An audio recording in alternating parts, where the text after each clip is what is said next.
একটা কথা কি জানো, আমরা যাদেরকে অবহেলা করি, ইগনোর করি, তাদেরকেও কেউ না কেউ একজন ভালোবাসে। যাদেরকে আমরা সময় দিতে পারি না, তাদেরকেও সময় দেওয়ার জন্য কেউ আফসোস করে। সত্যি কথা বলতে, যে জিনিসটা আমরা সহজেই পেয়ে যাই, সেটার কদর করতে জানি না। জিনিসটার আশা পোষণ করতে করতে নিজেকে শেষ করে দিই, সেই জিনিস পেলে হয়তো কোনো আক্ষেপ থাকবে না। সবশেষে একটাই কথা, অবহেলিত মানুষকেও ভালোবাসার মানুষ আছে। চলো, এই কথার পরিপ্রেক্ষিতে তোমাদের আর একটা কথা বলি।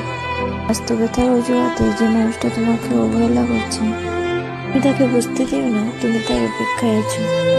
তুমিও তাকে ব্যস্ততা দেখো। দিন যে মানুষটা তোমার খোঁজ নেয়নি, অথচ তোমার মেসেজের কোনো রিপ্লাই করেনি, মানুষের জন্য রাত জেগে থাকা বোকা। সারাদিনই তোমার খোঁজ নেওয়ার মনেই হয়নি, সে রাতে তোমাকে দেখতে আসবে না। ব্যস্ততা কেবল একটা